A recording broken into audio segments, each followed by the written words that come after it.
প্রিয় দর্শক, আপনাদের প্রত্যেককে শুভেচ্ছা সহ আমন্ত্রণ জানাচ্ছি এনটিভির প্রতিদিনকার আয়োজন স্বাস্থ্য প্রতিদিন অনুষ্ঠানে। দর্শক, আজ আপনাদের সঙ্গে আছি আমি ডাক্তার সাখাওয়াত হোসেন। প্রিয় দর্শক, আজকের এই অনুষ্ঠানে আমরা আলোচনা করব স্লিপ ডিসঅর্ডার বা ঘুমের ব্যাঘাত নিয়ে। এ বিষয়ে কথা বলবার জন্য আমাদের সঙ্গে স্টুডিওতে উপস্থিত আছেন একজন মনোরোগ বিশেষজ্ঞ।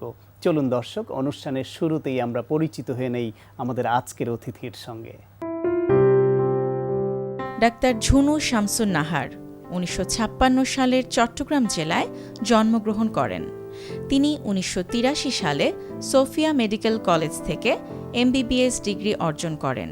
এরপর তিনি চিকিৎসা বিজ্ঞানে উচ্চতর এফসিপিএস ডিগ্রি লাভ করেন। বর্তমানে তিনি বঙ্গবন্ধু শেখ মুজিব মেডিকেল বিশ্ববিদ্যালয়ের সাইকিয়াট্রি বিভাগের বিভাগীয় প্রধান হিসেবে কর্মরত আছেন। ম্যাডাম, আপনাকে আমন্ত্রণ আমাদের অনুষ্ঠানে। ধন্যবাদ আপনাকে। ম্যাডাম, এই যে স্লিপ ডিসঅর্ডার বা ঘুমের ব্যাঘাত, এটা কম বেশি আমাদের সবারই কখনো না কখনো হয়, কিন্তু এটাকে ঠিক কখন ডিসঅর্ডার বা রোগ বলবেন? স্লিপ ডিসঅর্ডার আমাদের সাইকিয়াট্রিতে একটা ডিসঅর্ডার বলে একটা বড় চ্যাপ্টার আছে স্লিপ ডিসঅর্ডারে। তখনই আমরা ডিসঅর্ডার বলবো যখন এটা আমাদের ব্যক্তিগত, পারিবারিক, সামাজিক বিভিন্ন কার্যক্রমে ব্যাঘাত ঘটাবে। আমরা স্বাভাবিকভাবে আমাদের ব্যক্তিগত জীবন, পারিবারিক, সামাজিক কিংবা পেশাগত জীবন চালিয়ে যেতে পারবো না, তখনই একটা ডিসঅর্ডার বলে আমরা এটাকে ধরবো।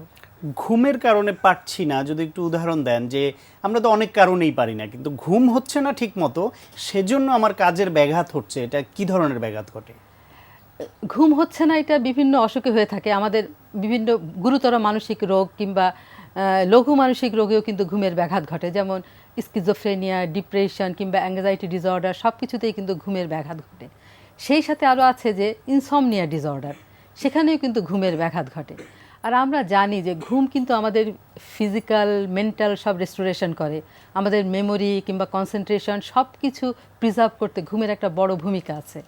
অতএব আমরা যদি না ঘুমাই, তাহলে স্লিপ ডিপ্রাইভেশন যদি হয়, পরপর কয়েকদিন যদি আমরা না ঘুমাতে পারি, পরে কিন্তু আমাদের দেখা যায় যে বিভিন্ন রকমের মানসিক রোগের সমস্যা দেখা যাচ্ছে। যেমন আমাদের হ্যালুসিনেশন হতে পারে, ডেলিউশন হতে পারে, এই রকম গুরুতর মানসিক রোগের সমস্যাও দেখা যায় কন্টিনিউয়াস স্লিপ ডিপ্রাইভেশন হলে।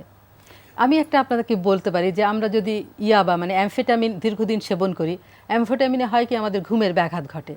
তখন দেখা যায় যে অ্যামফেটামিনের পরবর্তীতে আমাদের কিছু সিমটমস দেখা যায়, যেগুলোতে আমরা হ্যালুসিনেশন, ডেলিউশন এগুলোও পাই। একজন মানুষের কমনলি এই যে স্লিপ ডিসঅর্ডার হয় কি কারণে, কেন হয়, বা কোন বয়সে, কারা ঝুঁকিপ্রবণ?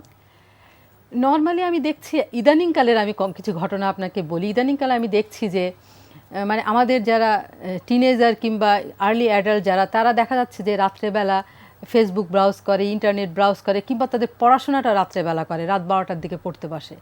তাতে তাদের দেখা যায় যে তারা ভোরের দিকে ঘুমায়, সারাদিন ঘুমাচ্ছে এবং রাত্রেবেলা আবার তারা তাদের এই সব কাজকর্মে চলে যাচ্ছে। তাতে দেখা যায় যে স্লিপ সাইকেল চেঞ্জ হয়ে যাচ্ছে। এবং এই স্লিপ সাইকেল চেঞ্জ হয়ে গেলে কিন্তু বেশ একটা অসুবিধা হয়, কারণ আমরা জানি যে সন্ধ্যা হলেই আমাদের মধ্যে মেলাটোনিন নামক একটা হরমোন, যেটা আমরা বলি স্লিপ হরমোন সিক্রেশন হয়, এবং সেই স্লিপ হরমোন সিক্রেশন হচ্ছে কিন্তু আমরা ঘুমাচ্ছি না। এবং তাতে কিন্তু আমাদের যে রেস্টোরেশনগুলো, আমাদের যে ফিজিক্যাল, সাইকোলজিক্যাল, মেমোরি কিংবা বাচ্চারা কিন্তু বেশি ঘুমায়, এই যে ব্রেন ডেভেলপমেন্ট, এই সবগুলোতেই কিন্তু ব্যাঘাত ঘটে। এখন নতুন অনুষঙ্গ যোগ হয়েছে ফেসবুক, ইন্টারনেট, ভার্চুয়াল মিডিয়া, সে কারণে স্লিপ সাইকেলটা চেঞ্জ হয়ে যাচ্ছে, সমস্যা হচ্ছে। আপনি বলছিলেন স্লিপেরও তো একটা হাইজিন আছে, স্লিপ হাইজিন বলে থাকেন আপনারা, বিষয়টা কি এবং সেটার ব্যাঘাতটা কি করে হয়? স্লিপ হাইজিন আমরা বলি কি, স্লিপ হাইজিনটা মেনটেন করা যাতে বেটার স্লিপের জন্য। কারো স্লিপ সাইকেল চেঞ্জ হয়ে যাচ্ছে, স্লিপ সাইকেল চেঞ্জ হলে কিন্তু আরও একটা সমস্যা আছে যে সে কিন্তু আইসোলেটেড হয়ে যাচ্ছে। দিনের বেলা আমরা বেশিরভাগ সবাই জেগে থাকি, সোশ্যালাইজ করি, ইন্টারেক্টিভ হই, কিন্তু সে দেখা যাচ্ছে দিনের অধিকাংশ সময় ঘুমায় কাটাচ্ছে, হয়তো 3টার সময় উঠছে, আবার লাঞ্চ খেয়ে আবার ঘুমাচ্ছে, আবার সে রাত 10টা 12টার পরে অ্যাক্টিভ হচ্ছে। সেটাতে কিন্তু সে আইসোলেটেড হয়ে যাচ্ছে। এইসব নিয়ে কিন্তু আমাদের কাছে প্রতিনিয়তই প্যারেন্টস আসছেন, ছেলেমেয়েরাও চাচ্ছে যারা, তারা যাতে এটার থেকে বেরিয়ে আসতে পারে। সেই জন্য আমরা কিছু বলি যে স্লিপ হাইজিন মেনটেন করা, যেগুলো আমরা বলি যে প্রতিদিন একটা নির্দিষ্ট সময় ঘুমাতে যেতে হবে এবং নির্দিষ্ট সময় উঠতে হবে। একজন মানুষের 24 ঘন্টায় মিনিমাম তার সুস্থ থাকার জন্য যে এই যে ফিজিওলজিক্যাল, মেন্টাল, সাইকোলজিক্যাল সব সুস্থতা রক্ষা করবার জন্য কতক্ষণ ঘুমানো দরকার? কমপক্ষে 6 থেকে 7 ঘন্টা ঘুমানো দরকার। কোন মহিলাদের একটু বেশি ঘুমানো যে কোনো দরকার। বয়সে? না, যে আর্লি এজে তো অনেক খুব ঘুমায়, যেমন একজন নিউবর্ন বেবি, সে কিন্তু দিনের বেশিরভাগ সময় ঘুমায়।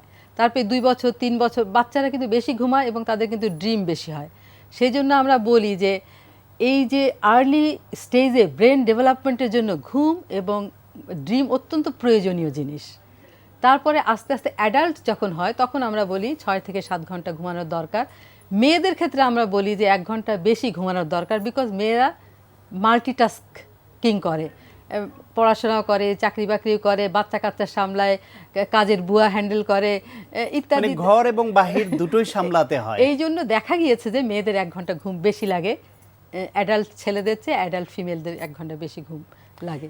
কারো যদি এই ঘুমের ব্যাঘাত হয়, যেটা বলছিলেন স্লিপ হাইজিন, ঠিক সময়ে ঘুমাতে না যাওয়া, ঠিক সময়ে না ওঠা এবং ঘুমের পরিমাণ ঠিক না থাকে, তাহলে তার সাইকোলজিক্যাল কি সমস্যা হতে পারে যেটা নিয়ে আপনারা ডিল করেন? সাইকোলজিক্যাল, সে তো খুব অ্যাংজাইটিতে ভুগবে। তা আমরা স্লিপ হয় কি, স্লিপ তার আসতে দেরি হয়, কিংবা স্লিপ আসলে বারবার ঘুম ভেঙে যায়, কিংবা খুব তাড়াতাড়ি ঘুম থেকে উঠে পড়ে, এইটাতে তার নানা রকমের সমস্যা দেখা দেয়। তার স্লিপটা রেস্টফুল হয় না। স্লিপ রেস্টফুল না হলে সে আনহ্যাপি থাকে, সে কোনো কাজে মন দিতে পারে না, কনসেন্ট্রেশন করতে পারে না।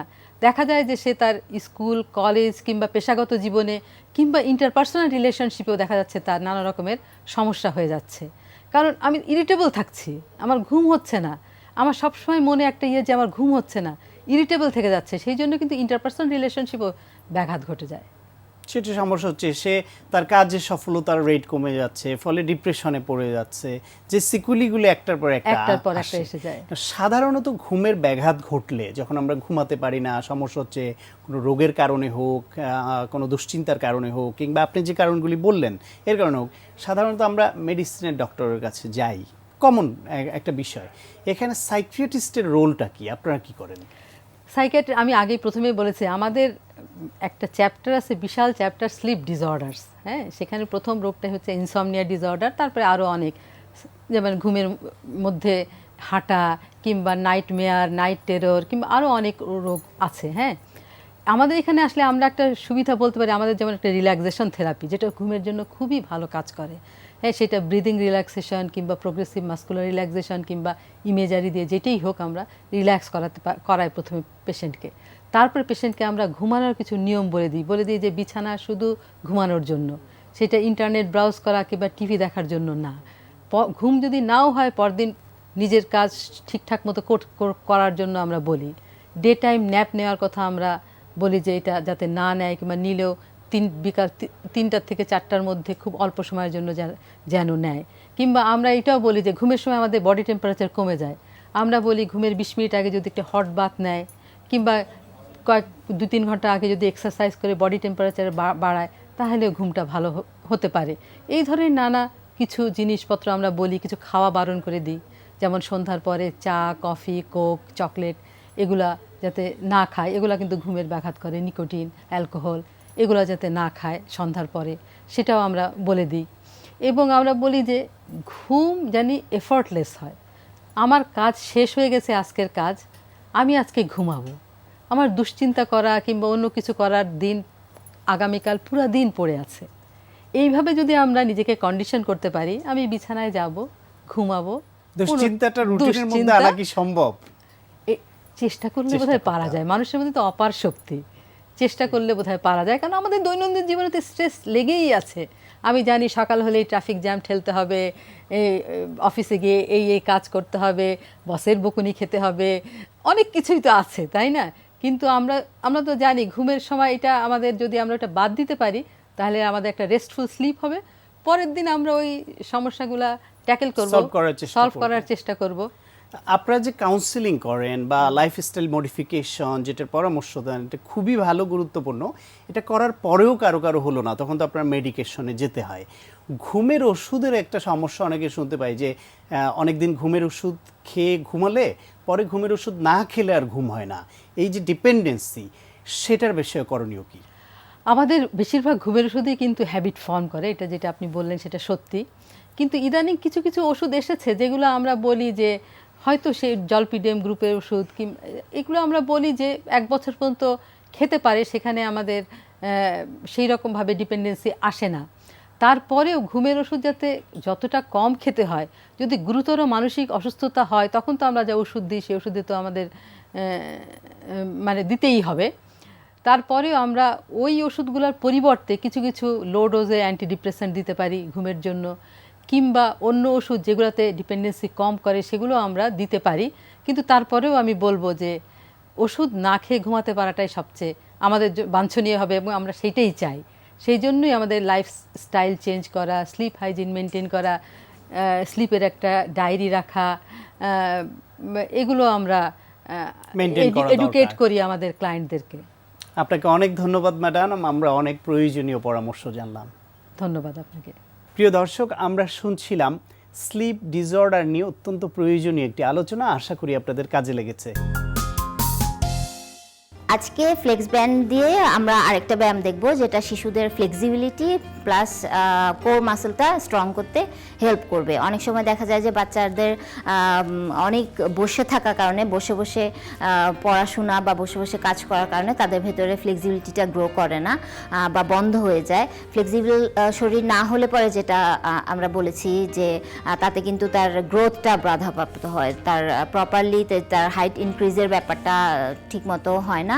পাশাপাশি হলো যে অল্পতেই সে যদি পড়ে যায় বা কোনো একটা টান লাগে, তার কিন্তু অল্পতেই দেখা যায় যে এখানে ইনজুর্ড হয়। কিন্তু ফ্লেক্সিবিলিটি থাকলে, শরীরে সেই ধরনের মোবিলিটি থাকলে, তখন দেখা যায় যে তার আঘাতটা পেলে পরেও সে সেরে উঠতে পারে তাড়াতাড়ি, কারণ ওভাবে তার ব্যালেন্সটাই থাকে।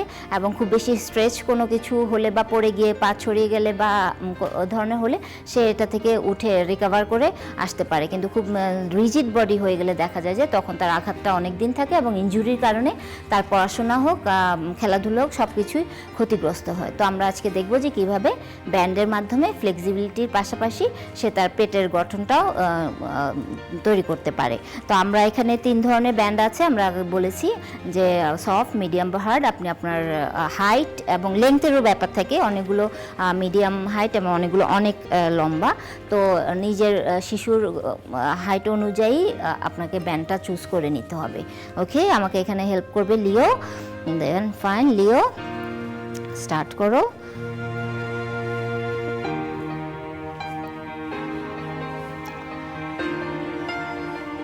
অ্যান্ড লেগ স্প্লিটের সময় ঠিক মাঝামাঝি বরাবর ধরে তারপর শুরু করতে হবে, যেমন ব্যালেন্স যেন থাকে। ওকে, এবং বসার পরে লিও খেয়াল করবে যেন তোমাকে মেরুদণ্ডটা যেন সোজা থাকে। হ্যাঁ, okay, and start. Good, yes, fine. Now an oblique twist. Yes, good. Exhale. এবং অবলিক বলতে আমরা যেটা বোঝাচ্ছি যে অবলিক মাসলটা হচ্ছে যে ঠিক কোমরের এই সাইডের মাসল। হ্যাঁ, এখান থেকে। ওকে, আরেকবার অ্যান্ড স্টপ। ওকে, চেঞ্জের সময় কিভাবে, ওকে, বি সেফ, যেন চেঞ্জের সময় আবার কোনো রকম ইনজুরি না হয়, ঠিক মাপ মতো নিয়ে নিবে। অ্যান্ড দেন স্প্লিটের সময় খেয়াল করতে হবে যে ব্যালেন্স যেন থাকে। এটা খুব ব্যান্ডটা যদি খুব উপরের দিকে হয়ে যায় দেখা যাবে যে খুলে যাচ্ছে, বা খুব নিচে হলে নিচের দিকে চলে যাবে। তো আমাদের খেয়াল করতে হবে যে ঠিক মিড বরাবর যেন থাকে। এবং অবলিকটা যখন টুইস্ট করবে, মানে এই মাসলটা যেটা বললাম, তখন কি হচ্ছে পাশাপাশি মাসলগুলো তো কাজ হচ্ছেই ফ্লেক্সিবিলিটির কারণে বিল্ড আপ হচ্ছে। এবং এই জায়গাটাও যখন স্ট্রং হবে, বাচ্চারা হঠাৎ করে যে কোনো বসার থেকে বা যে কোনো ধরনের হঠাৎ করে এদিক ওদিক লাফ দেয় বা ঝুঁকে, এবং পরে দেখা যায় বলে যে এখানে ব্যথা করছে, ওখানে ব্যথা করছে। তো এই মাসলগুলো যখন মোবাইল থাকবে, ওকে, ডু ইট, তখন দেখা যায় যে তার শরীরের গঠন বা ইনজুরি ফ্রি সে থাকবে এবং তার ওই মাসলগুলো স্ট্রেংথ এবং ফ্লেক্সিবিলিটিটাও বৃদ্ধি পাবে। গুড, প্রপার ব্রিদিং এবং মুভমেন্টের কারণে যেটা দেখা যাচ্ছে যে ঘাড়ের কাজটাও তার হচ্ছে, ঘাড়ের কোনো ধরনের গুজে বসে পড়ার কারণে ঘাড় ব্যথা হতে পারে, এখানে সেই ঘাড়ের মোবিলিটিটাও বাড়ছে। Okay, thank you Leo, and close down. তো তুমি একবারই যখন পাটা ছড়িয়ে ফেললে, তোমার কি একদম প্রথম থেকেই পা ছড়ালেই এমন ছড়িয়ে যেত? না, একটু একটু করে অল্প অল্প করে এতটুকু এসছে, তাই তো? সো করার সময় ও যেমন স্প্লিট করে ফেলছে, সব শিশুদেরই তা করতে হবে বা তা হতেই হবে এমন কোনো কথা নেই। যার যতটুকু হচ্ছে ততটুকু থেকে একটু একটু করে প্রেশার দিবেন, খুব জোরে যেন প্রেশার না হয়, এবং টুইস্ট করার সময় যেন খেয়াল করতে হবে যে ঘাড়ে এবং কোমরে ঠিকভাবে প্রেশারটা পড়ে। হঠাৎ করে ঝাঁকি দিয়ে 3 বা 4 বার করলো, তারপরে আবার করলো না, এমন যেন না হয়। একটা ব্যালেন্সে রিদমের মাধ্যমে এবং স্টেপ বাই স্টেপ আস্তে আস্তে চেষ্টা করলে ওরা যে ব্যায়ামগুলো খুব এনজয় করবে এবং উপকারটাও আপনি নিজেই বুঝতে পারবেন। প্রিয় দর্শক, আমরা জানি চা শুধু অভ্যাসই নয়, এটি শরীরের জন্য উপকারীও। তাই চলুন এ বিষয়ে একজন পুষ্টিবিদের কাছ থেকে শুনি চা কেন খাবেন, কতবার খাবেন। বিশ্বের জনপ্রিয় পানীয়ের মধ্যে চা একটি অন্যতম পানীয়। এর বিভিন্ন প্রকার আছে এবং এর পুষ্টিগুণও অনেক। চায়ে আছে মূল্যবান প্রাকৃতিক উপাদান ফ্লোরাইড, যা আমাদের শরীরকে তাজা রাখতে সাহায্য করে এবং এটি হাড়ের গঠনের পাশাপাশি দন্ত ক্ষয় রোগ প্রতিরোধ করে। দর্শক, বর্তমান গবেষণায় জানা গেছে যে আমরা যদি প্রতিদিন 4 থেকে 5 কাপ অর্থাৎ 120 ml চা পান করি, তা থেকে আমরা ফ্লুইড এবং অ্যান্টিঅক্সিডেন্ট পাওয়ার পাশাপাশি আরও পাবো ভিটামিন এবং মিনারেলস। চায়ের এবং আমরা স্পেসিফিক্যালি বলবো র টির ক্যালসিয়াম আমাদের শরীরের হাড় ও হাড়ের ক্ষয় রোধ করে মাংসপেশি সংকোচন, প্রসারণ এবং স্নায়বিক বার্তা পরিবহন, এছাড়াও আমাদের রক্ত জমাট বাঁধার কাজে গুরুত্বপূর্ণ ভূমিকা পালন করছে। পটাশিয়াম পাই আমরা এই র টি থেকে, যা আমাদের শরীরে পানি সাম্য বজায় রাখে, এবং গুরুত্বপূর্ণ উপাদান রাইবোফ্লাভিন এবং থায়ামিন পাওয়া যায় এই চা থেকে, এবং আরও vitamin B6, B12, folic acid এবং নাইসিন পাওয়া যায় র টি থেকে। হিমোগ্লোবিন এবং শরীরের রোগ প্রতিরোধ ক্ষমতা বাড়ানোর জন্য র টির গুরুত্বপূর্ণ ভূমিকা রয়েছে। গ্রিন টি আমাদের শরীরের বাড়তি ওজন কমাতে এবং শরীরের টক্সিসিটি দূর করতে সাহায্য করে। পাশাপাশি লেমন টিও আমাদের হেল্প করে ওজন কমানোর কাজে। মিল্ক টির মধ্যে ক্যাফেইন নষ্ট হওয়ার কারণে তা শরীরে গ্যাসের উদ্রেক করে। তাই দর্শক, অনেক দিন ধরে যারা গ্যাস্ট্রিকের সমস্যায় এবং আইবিএসের প্রবলেমে ভুগছেন, তারা অবশ্যই মিল্ক টি পরিহার করা তাদের জন্য বাঞ্ছনীয়। এছাড়া আমরা বলবো ডায়াবেটিস, হাই ব্লাড প্রেশার এবং ব্লাড কোলেস্টেরলের রোগীরা নিশ্চিন্তেই প্রতিদিন 3 থেকে 4 কাপ র টি গ্রহণ করতে পারবেন।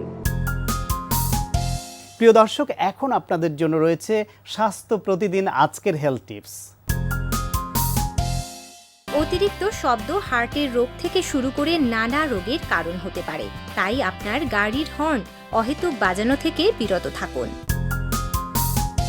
প্রিয় দর্শক, এই অনুষ্ঠান সম্পর্কে আপনাদের যে কোনো মতামত বা পরামর্শ থাকলে অবশ্যই লিখে জানাবেন এই ঠিকানায়। প্রযোজক স্বাস্থ্য প্রতিদিন, এনটিভি, বিএসসি ভবন, 7 তলা, 102 কাজী নজরুল ইসলাম এভিনিউ, কারণ বাজার, ঢাকা 1215। ফ্যাক্স 914338 থেকে 7 পর্যন্ত, অথবা ইমেল করুন স্বাস্থ্যপ্রতিদিন@ntvpd.com এই ঠিকানায়। প্রিয় দর্শক, আপনার প্রিয় স্বাস্থ্য প্রতিদিনের আগামী পর্বে আপনার জন্য যা রয়েছে অস্টিও আর্থ্রাইটিস। এটা আসলে অস্টিও হলো হাড়, আর আর্থ্রাইটিস হলো আপনার অস্থিসন্ধির যে ব্যথা। তো এটা মূলত অস্টিও আর্থ্রাইটিস, যেটা ওই ক্ষয়জনিত কারণে যে কোনো গিটে অস্থিসন্ধিতে যে ব্যথাগুলো হয়, সেটাকে আমরা অস্টিও আর্থ্রাইটিস আমরা বলে থাকি। তো বেশিরভাগ ক্ষেত্রে আমরা হাঁটুর ব্যথাটা, যদিও সব বিভিন্ন ছোট হার্ট অস্থিসন্ধি থেকে শুরু করে সব অস্থিসন্ধিতেই অস্টিও আর্থ্রাইটিস হতে পারে, তা বেশিরভাগ আমাদের দেশের মহিলাদের কিংবা পুরুষদের অস্টিও আর্থ্রাইটিস সাধারণত হাঁটুতেই বেশি হয়।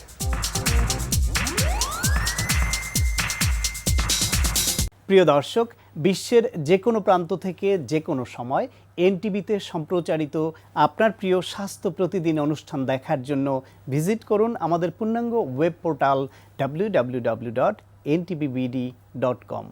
দর্শক, আজ এ পর্যন্তই। সবাই ভালো থাকুন, সুস্থ থাকুন এবং অবশ্যই নিরাপদে থাকুন।